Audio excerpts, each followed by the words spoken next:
السلام عليكم ورحمة الله وبركاته.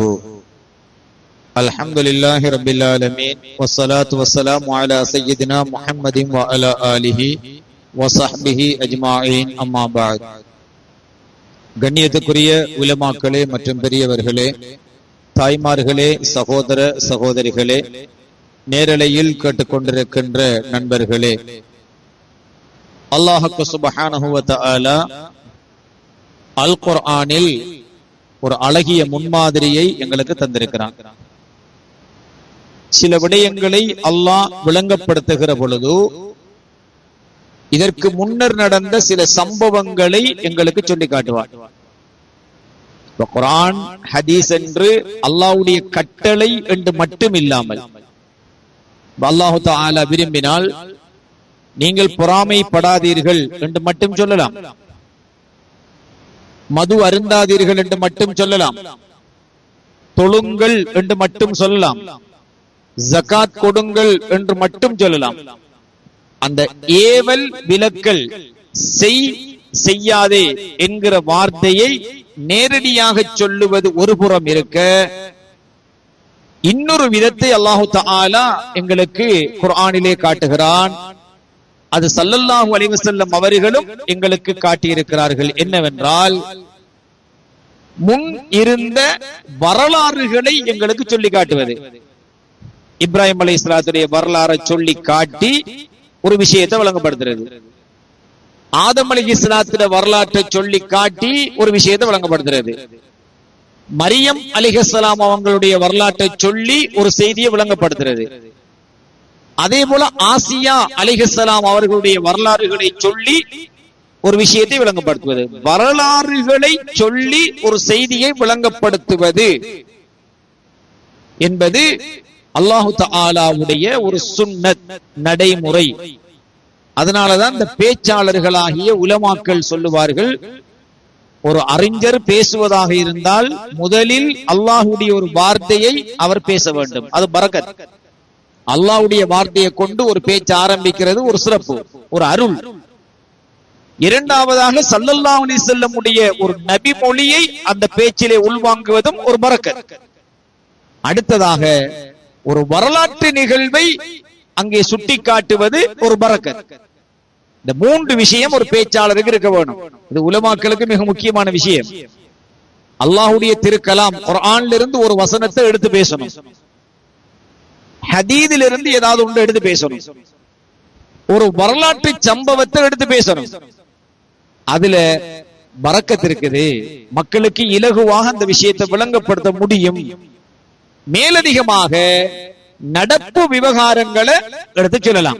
இன்று கூட நீங்க பாருங்க என்று சில விஷயங்களை சொல்லலாம், அது அவசியம். அப்ப அந்த பேச்சில் இந்த விஷயங்கள் இருக்கணும். இது குர்ஆன்லயே அல்லாஹ் சுப்ஹானஹு வ தஆலா என்ன செய்வான்னு கேட்டால் அது நடைமுறையாக கொண்டு வருவான்.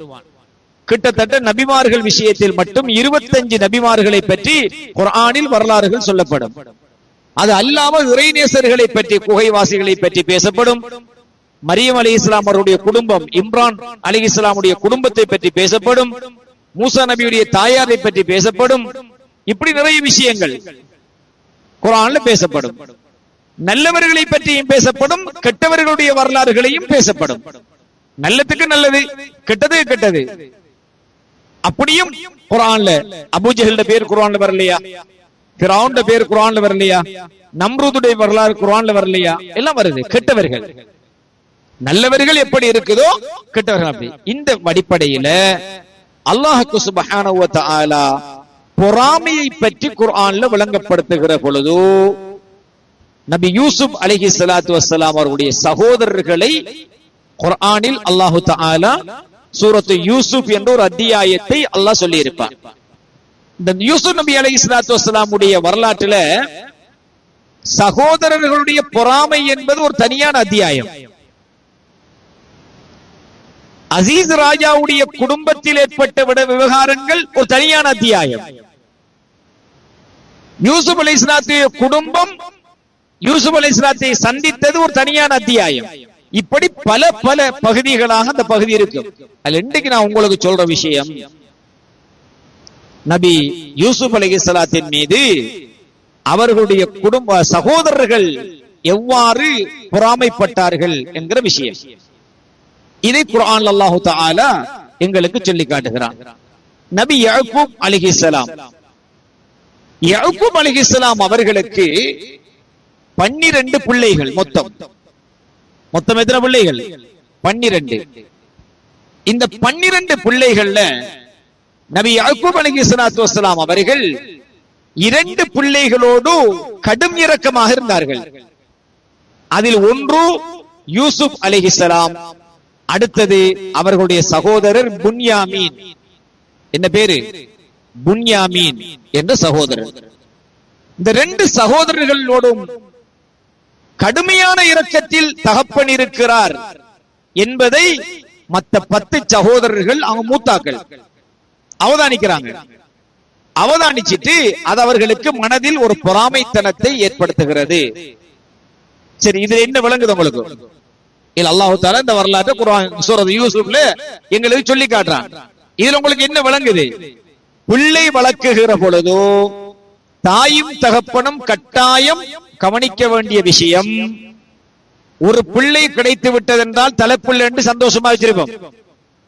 இன்னொரு பிள்ளை கிடைச்சிட்டு சொன்னா சின்ன பிள்ளை தானே, நம்மட கூடிய கவனத்தை 2வது பிள்ளையில நம்ம செலுத்த தொடங்கும் பொழுதோ மூத்த பிள்ளைகளுடைய மனங்கள் பாதிக்கப்படக்கூடாது. பாதிச்சா அந்த பிள்ளை நல்லா இருந்த பிரச்சனை இல்ல, தப்பான வழியில போயிட்டு சொல்லி சொன்னால் அது பின்காலத்துல ஒரு விபரீதமான முடிவுகளை கொண்டு வந்து தரும். இதான் அந்த வரலாற்று சுருக்கம். அப்ப அதுக்காக வேண்டி யாக்கூப் அலைஹிஸ்ஸலாம் தவறு செஞ்சாங்கன்ற அர்த்தமா? இல்ல. யாக்கூப் அலைஹிஸ்ஸலாம் நபி யூசுப் அலைஹிஸ்ஸலாத்தின் மீதும் சகோதரர் புன்யாமீன் அவர்கள் மீதும் அன்பு வைத்ததற்கு வேறு காரணங்கள் இருந்தது. மற்ற பிள்ளைகளில் அன்பு வைக்கவில்லை என்று அர்த்தம் அல்ல. அன்பு வைத்தார்கள். ஆனால் அவர்களுடைய வம்சத்தில் நபி யூசுப் அலைஹிஸ்ஸலாம் நபியாக அல்லாஹ்வால் தேர்ந்தெடுக்கப்படுவார்கள் என்கிற உண்மை யாக்கூப் அலைஹிஸ்ஸலாத்துக்கு தெரிந்திருந்தது. தந்த பிள்ளை நபி என்கிற விஷயம் தெரிந்திருந்த காரணத்தினால அன்பு கூடுதலாக இருந்தது. இதான் உண்மை. சரி, இந்த விஷயத்தை அல்லாஹ் தஆலா குர்ஆன்ல சொல்கிறான். அந்த 10 சகோதரர்கள் என்ன செய்யறாங்க? யூசுப் அலைஹிஸ்ஸலாத்தின் மீது பொறாமைப்படுகிறார்கள். ஒரு நாள் சிறு பருவத்திலேயே யூசுப் அலைஹிஸ்ஸலாம் அவர்கள் என்ன செய்கிறார்கள்? ஒரு கனவு காண்கிறார்கள். கனவு கண்டு தன்னுடைய தகப்பனிடத்திலே அந்த கனவை சொல்லுகிறார்கள். இது கால யூசுப் லி அபீஹி யா அபதி இன்னி ரஅய்து அஹத அஷர கௌகபன் வஷம்ஸ வல் கமர ரஅய்துஹும் லீ சாஜிதீன். என்ற வாப்பாவே, நான் ஒரு கனவு கண்டேன். அந்த கனவுல சூரியனும் சந்திரனும் 11 நட்சத்திரங்களும் எனக்கு சுஜூது செய்வதாக, சிரம்பணிவதாக நான் கனவு கண்டேன் என்று யூசுப் அலைஹிஸ்ஸலாம் ஒரு கனவு கண்டு தன் பாப்பாட்ட சொல்றாங்க. நல்ல கனவு தானே? சரி, பாப்பா உடனே சொன்ன விஷயம் என்ன தெரியுமா? கனவுக்கு பொருள் சொல்லல. பாப்பா உடனே சொன்ன விஷயம் என்னன்னு கேட்டா, காலையா புனைய லா தக்சுஸ் ருயாக அலா இஹ்வதிக, உங்கள் சகோதரர்களிடம் இந்த கனவை சொல்லிராதீங்க. இந்த கனவை சொல்லிராதீங்க. என்ன காரணம் தெரியுமா? நல்ல கனவு கண்டா கோகாரன்கிட்ட போய் சொல்லிடப்படா, நயவஞ்சகத்தனமான சொல்லிடப்படா, எதிரி கிட்ட சொல்லிடப்படா. அவன் இன்னும் நம்ம மீது பொறாமையை அதிகரிக்க கூடும். நல்ல கனவை தீயவர்களிடம் சொல்லக்கூடாது. இதை இந்த குர்ஆனுடைய ஆயத்துங்களுக்கு காட்டுது. அப்ப யூசுப் அலைஹிஸ்ஸலாத்துடைய தந்தை யாக்கூப் அலைஹிஸ்ஸலாம் சொன்னாங்க, மகனே யூசுப் அலைஹிஸ்ஸலாம், உங்களோட சகோதரர்கள்ட்ட இந்த கனவை நீங்க சொல்ல வேணாம்.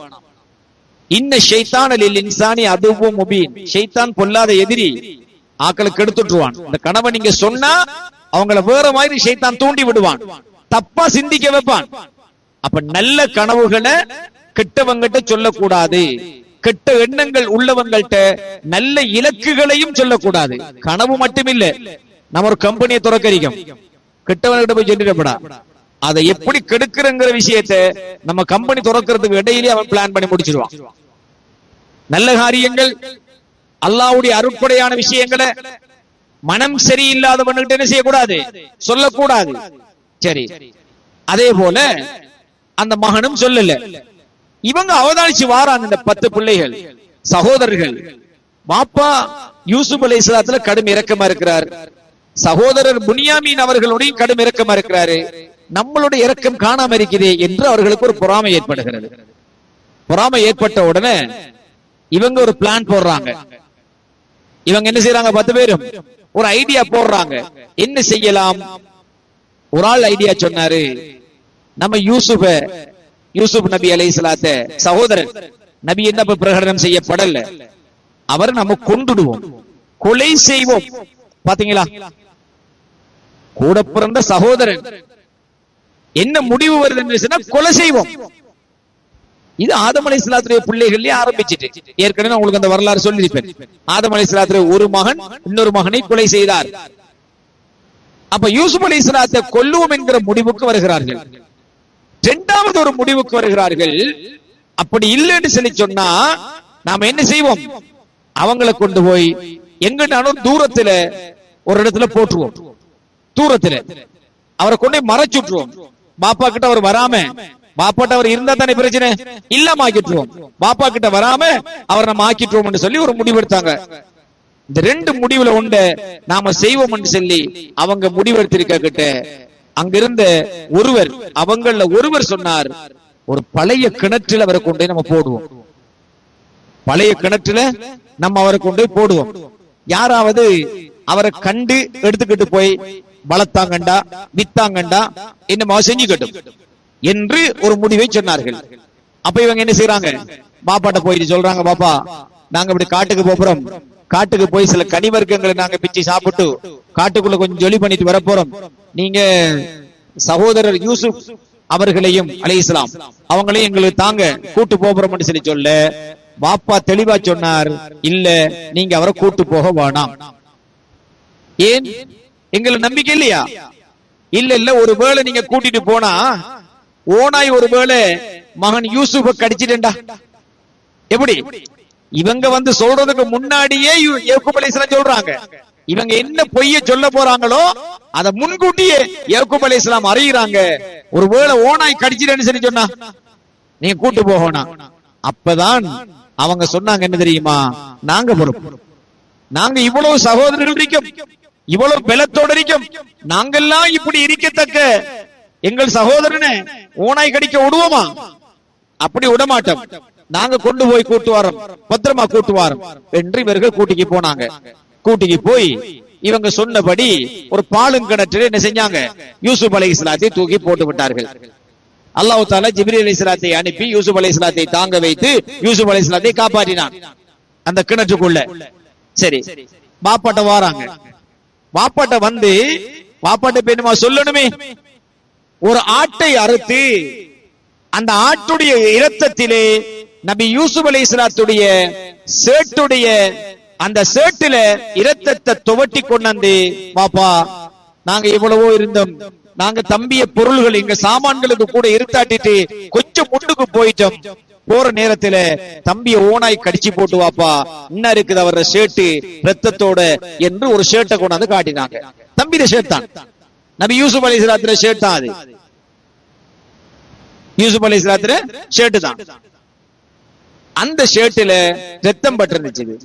நல்லா தெரிஞ்சுக்கோங்க, உளவுத்துறையாக இருக்கட்டும் காவல்துறையா இருக்கட்டும், பொதுவான ஒரு விஷயம் இருக்கும்.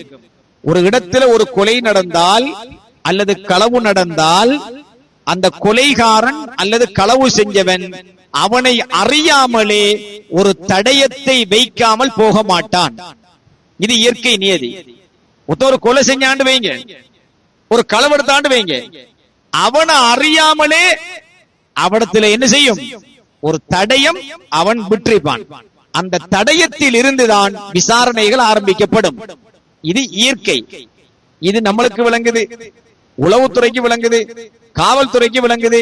அல்லாஹ்வுடைய ரசூல் நபி யாக்கூப் அலைஹிஸ்ஸலாத்துக்கு தெரியாதா?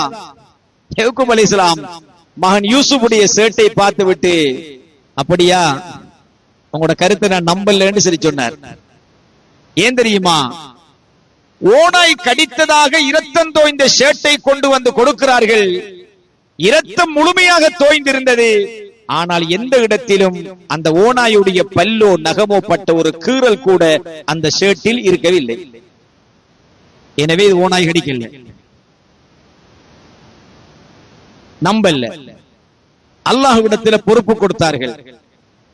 யாக்கூப் அலைஹிஸ்ஸலாத்து வஸ்ஸலாம் இந்த பிள்ளையை அல்லாஹ் பாதுகாக்க வேண்டும் என்று அல்லாஹ் கிட்ட அவங்க துஆ கேட்டார்கள். அல்லாஹ் சுப்ஹானஹு வ தஆலா அந்த வழியில வந்த வியாபார கூட்டம் ஒன்று, அந்த வியாபார கூட்டத்தில் ஒருவர் கிணற்றிலே தண்ணீர் எடுக்க சென்றார்.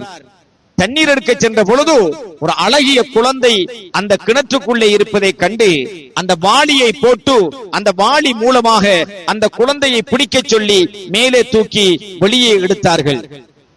எடுத்த பொழுது அந்த வியாபார கூட்டத்திலே நபி யூசுப் அலைஹிஸ்ஸலாத்துடைய சகோதரர்கள் தூரத்தில் என்று சொன்னார்கள், இவர் எங்கள்கிட்ட தப்பி வந்த ஒரு அடிமை சிறுவர், இவரை நீங்க விலையா எடுத்துக்கோங்க என்று சொல்லி பேசி முடிச்சுட்டாங்க. எவ்வளவு வித்தாங்க தெரியுமா? 2-3 விதமான விலை இருக்கு. 20 திர்ஹங்களுக்கு அந்த பிள்ளையை வித்தார்கள். 22, 40 என்று 3 விதமான கருத்துக்கள் எனக்கு தெரிய இருக்குது, இன்னும் இருக்கலாம். 20, 22, 40 திர்ஹங்களுக்கு அந்த பிள்ளை வித்தார்கள். அந்த பிள்ளையை அந்த வர்த்தக கூட்டம் வாங்கிட்டு போய் மிஸ்ர் என்கின்ற இடத்துல கொண்டு போய் அந்த பிள்ளையை விற்பனை செய்தார்கள், சந்தையில் விற்றார்கள். அப்படி பிள்ளைகளை விற்கின்ற வழக்கம் அன்றும் இருந்தது, இன்றும் இருக்கிறது. ஒரு பிள்ளை தேவையில்லாட்டே செய்வாங்க, ஒரு விலையாக அல்லது சந்தோஷமாக யாருக்காவது அன்பளிப்பா கொடுத்துருவாங்க. வளர்க்க கஷ்டம் பண்ணா கொடுப்பாங்க, அதுல தப்பு இல்லை. வறுமை ஒரு குழந்தையை வளர்க்க கஷ்டம் என்றால் அவ்வாறு கொடுக்கின்ற வழக்கம் இருக்கிறது. சரி, அது அப்படி நடந்து முடிஞ்சது. இப்ப நபி யூசுப் அலைஹிஸ்ஸலாத்து வஸ்ஸலாம் அவங்கள கொண்டு போயிட்டு அங்க வளர்க்கிறாங்க. அப்ப இதுல என்ன விஷயம் இருக்குது? பாலங்கிணற்றில போட்டார்கள். போட்ட பொழுது ஜிப்ரீல் அலைஹிஸ்ஸலாத்து வஸ்ஸலாம் அவர்களை கைதாங்கினார்கள். இது ஒரு விஷயம். நல்ல கனவுகள் கண்டால் நல்லவர்களிடம் மட்டும்தான் சொல்ல வேண்டும், தீயவர்களிடம் சொல்லக்கூடாது. ஏன் யாக்கூப் அலைஹிஸ்ஸலாம் சொன்னாங்க, எனக்கிட்ட சொன்ன கனவை மகனே உங்கள் சகோதரர்கள்ட்ட கூட நீங்க சொல்ல வேணாம், அவர்கள் உங்களுக்கு சூழ்ச்சி செய்யக்கூடும் என்று நபி யாக்கூப் அலைஹிஸ்ஸலாம் சொன்னார்கள். இது இதுல விளங்குது. ஒரு தவறை செய்கின்றவன் ஒரு தடயத்தை விட்டு செல்வான். ஒரு தவறு செய்கிறவன் என்ன செய்வான்? ஒரு தடயத்தை விட்டு செல்லுவான். இரத்தம் தோய்ந்த ஆடையை கொண்டாந்து காட்டினாங்க, இரத்தம் தோய்ந்திருந்தது, அது ஆட்டுடைய இரத்தம். ஆனால் அந்த ஆடையில் ஒரு சின்ன கீறல் கூட இருக்கவில்லை. அந்த தடயத்தின் மூலமாகவே அல்லாஹ் யாக்கூப் அலைஹிஸ்ஸலாத்துக்கு அறிவித்தான். அது வேற விஷயம். தடயத்தின் மூலமாகவே என்ன செய்கிறான்? யாக்கூப் அலைஹிஸ்ஸலாத்து வஸ்ஸலாம் அவர்கள் பார்க்கிறார்கள், ஓநாய் கடிக்கவில்லை. அல்லாஹ்விடத்தில் பிரார்த்தனை செய்தார்கள், இறைவா என்ற பிள்ளையை நீ காப்பாற்றணும் என்று. அவர்கள் வல்லாஹுல் முஸ்தஆன் வலா மா தஸிஃபூன், நீங்கள் சொல்லக்கூடியவற்றை விட்டு அல்லாஹ் தஆலாவே எனக்கு உதவி செய்கின்றவனாக இருக்கிறான் என்று நபி யாக்கூப் அலைஹிஸ்ஸலாத்து வஸ்ஸலாம் அவர்கள் சொன்னார்கள். இப்படியான விஷயங்களை இந்த வரலாற்றிலே நாங்கள் பார்க்கிறோம். எனவே இந்த இடத்தில் நாங்கள் புரிந்து கொள்ள வேண்டியது, உடன் பிறந்தவர்களாக இருந்தாலும் பொறாமை என்பது ஒரு மனிதனுக்கு கட்டாயம் வரும். அவ்வாறு பொறாமை வருகின்ற பொழுது நாங்கள் அதில் மிக அவதானமாக இருக்க வேண்டும். எனவே பெற்றோர்கள் முதலாவது இருக்க வேண்டும். பிள்ளைகளுக்குள் ஒருவர் மீது ஒருவருக்கு பொறாமை ஏற்படாத வண்ணம் 2 பிள்ளை இருந்தால், 2க்கு மேற்பட்ட பிள்ளை இருந்தால் 2 பிள்ளைகளும் ஏதோ ஒரு விதத்தில் அன்பால் அரவணைக்க வேண்டும். ஒரு பிள்ளை நினைக்க கூடாது, ஏண்ட வாப்பா அல்லது ஏண்ட உம்மா மூத்த பிள்ளையோட இரக்கம் உண்டு, 2வது பிள்ளை நினைக்க கூடாது. 2வது பிள்ளையோட மட்டும்தான் இரக்கம் உண்டு, மூத்த பிள்ளையை நினைக்க கூடாது. 2 பேரும் 2 கண். 3 பிள்ளைகள் 3மே உசுறு, 4 எத்தனை பிள்ளை இருந்தாலும் எல்லா பிள்ளைகளும் நம் மீது ஒரு சமநிலையான பார்வை தாய் தகப்பனுக்கு இருக்கிறது என்கின்ற உணர்வோடு பிள்ளைகளை வளர்க்க வேண்டும். நபி யாக்கூப் அலைஹிஸ்ஸலாத்து பிள்ளைகள் அவர்களே 12 பிள்ளைகள்ல 2 பிள்ளைகள் மீது வாப்பா அன்பு என்று 10 பிள்ளைகள் ஒரு தவறான கணக்கு போட்டார்கள். உண்மை அதுவல்ல. ஏன் அன்பு செலுத்தினார்கள்? அவர்கள் இறுதியாக நல்லவர்களாக, ஒருவர் நபியாக, மற்றவர் ஒரு சாலிஹானவராக வரக்கூடியவர்களாக அறிந்திருந்தார்கள் நபி யாக்கூப் அலைஹிஸ்ஸலாத்து வஸ்ஸலாம். அதனால் அன்பு கூடுதலாக காட்டினார்கள், வேறு ஒன்றுமில்லை. ஆனால் அந்த பிள்ளைகள் அதை தவறாக புரிந்து கொண்டு ஒரு குழந்தையை இழப்பதற்கே துணிந்தார்கள் என்று இந்த வரலாறு எங்களுக்கு சொல்லுகிறது. எனவே அன்புக்குரியவர்களே, பொறாமை என்பது உடன் பிறந்த சகோதரர்களாக இருந்தாலும் வரும். இந்த இடத்துல மறந்துடும் ஒரு விஷயத்தை ஞாபகப்படுத்தி வருகிறேன். நபி யக்கூப் அலைஹிஸ்ஸலாத்திலே இருந்துதான் அந்த யூதர்கள் என்கின்ற சமூகம் இந்த உலகத்துல தோன்றது. யக்கூப் அலைஹிஸ்ஸலாத்திலிருந்து 2 பேர் நல்ல பிள்ளைகள், 10 பேர் கொஞ்சம் முரட்டுத்தனமான ஆட்கள். இந்த 2 பேர் வம்சத்துல வந்தவங்க இன்றைய வரைக்கும் நல்லா தான் இருக்கிறாங்க. யூதர்களில் நல்லவர்களும் இருப்பார்கள். நீங்க பாருங்க, யூதர்கள்ல நல்லவர்கள் இருப்பார்கள். அதே போல இந்த 10 பேர் வம்சத்துல வந்தார்கள் இருப்பாங்களே, அவங்கள்ட்ட அந்த முரட்டுத்தனம் இருக்கும். இன்றைக்கு உலகளாவிய ரீதியில யூதர்கள் என்று சொல்லப்படுகின்றவர்கள் முரட்டுத்தனமானவர்களாக இருக்கின்றவர்கள் இந்த வழியை தொடர்ந்தவர்களாக இருப்பார்கள். நீங்கள் வேண்டுமானால் தேடி பாருங்கள். அவர்கள் யூசுப் அலைஹிஸ்ஸலாத்தை மட்டுமில்ல, பனு இஸ்ரவேலர்களுக்கு வந்த நபிமார்களில் பலரை கொலை செய்த சமுதாயமாக அவர்கள் இருந்தார்கள். கூட பிறந்த தம்பிய கிணத்துல போட்ட வம்சம் மட்டுமல்ல அவங்க, கூட பிறந்த தம்பிய கிணத்தில் தூக்கி போட்டவர்கள் மட்டுமல்ல, இந்த உலகத்துக்கு வந்த பல நபிமார்களை கொலை செய்தவர்களாகவும் அந்த யூத வம்சத்தை சேர்ந்தவர்கள் இருந்தார்கள். யார் இப்படிப்பட்ட ஆக்கள்? அப்ப அங்கிருந்து அது ஆரம்பிக்குது. எனவே நாம் அனைவரும் இந்த விஷயத்திலே அல்லாஹ் தஆலா அழகான இந்த படிப்பினை நம்ம புரிஞ்சு கொள்ளணும். இதுல நிறைய விஷயம் இருக்கு, இன்னும் இருக்குது நிறைய, இதுல சொல்றதுக்கு நேரம் காணாது. இன்ஷா அல்லாஹ் ஒரு கட்டத்தில் நான் சொல்லுவேன். எனவே முதலாவதாக உடன் பிறந்த சகோதரர்கள்ட்டையும் பொறாமை வரும். நல்ல விஷயங்களை, நல்ல கனவுகளை, நல்ல இலக்குகளை, நல்ல திட்டங்களை கெட்டவர்கள்ட்ட சொல்லக்கூடாது. கூட பிறந்தவர்கள் கூட சதி செய்வார்கள். பொய் என்பது, திருட்டு என்பது அல்லது தவறு என்பது எங்களை மாட்டிக் கொடுக்கக்கூடிய ஏதாவது ஒரு தடயத்தை என்ன செஞ்சிடும்? விட்டு வைக்கும். ஓனாய் கடிச்சதாக ரத்தம் தோஞ்ச ஆடையை கொண்டு காட்டுறாங்க, ஆனா அந்த ஆடையில் ஒரு சின்ன கீறல் கூட இல்லை. எனவே இந்த விஷயங்களை நீங்கள் அல்லாஹ் எங்களுக்கு சொல்லி காட்டக்கூடிய ஒரு அழகிய படிப்பினையாக இருந்து அதிலிருந்து படிப்பினைகளை நாங்கள் பெற்றுக் கொள்வோமாக. எல்லாம் அல்லாஹு தஆலா நல்ல சாலிஹான மக்களாக நம் அனைவரையும் வாழ வைப்பானாக. வாஹ் தவானா அல்ஹம்துலில்லாஹி ரப்பில் ஆலமீன். வஸ்ஸலாமு அலைக்கும் வரஹ்மத்துல்லாஹி வபரகாத்துஹு.